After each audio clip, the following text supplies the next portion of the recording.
Welcome back, everybody. Okay, a couple special things to talk about today in this video. First is what happens if you have a constant like 5.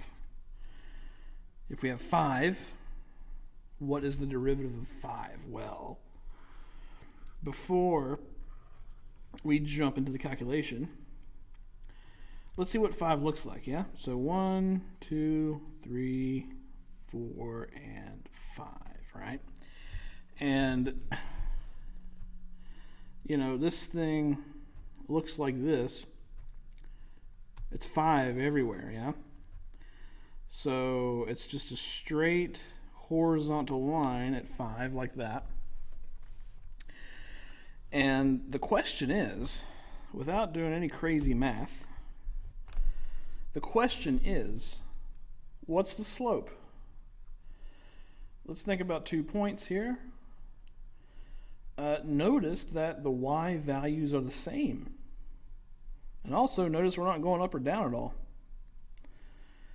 So since the y values are the same, that means that y2 and y1 are the same. And so that means that if we write our slope formula down,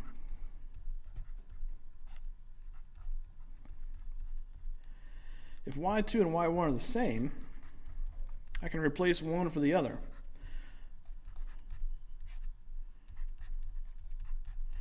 And of course, any number minus itself is 0, okay? So without doing any calculus, we can see and we can reason that since the slope is 0, the derivative has to be 0, okay? So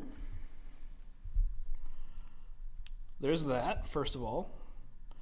And secondly, if we actually do the calculation,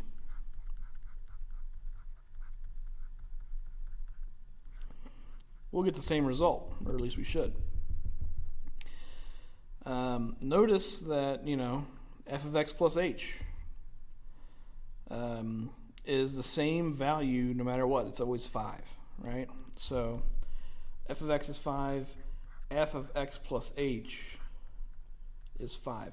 There's nowhere to to plug in x plus h. From a mechanical standpoint, there's no x's, so there's nowhere we can plug in x plus h. So f of x plus h has to be the same as f of x. And so immediately upon trying to evaluate this, we get f of x plus h is 5 minus f of x is 5 over h. And we get 0 over h. And 0 over h, of course, is just going to be 0. So the derivative of any constant,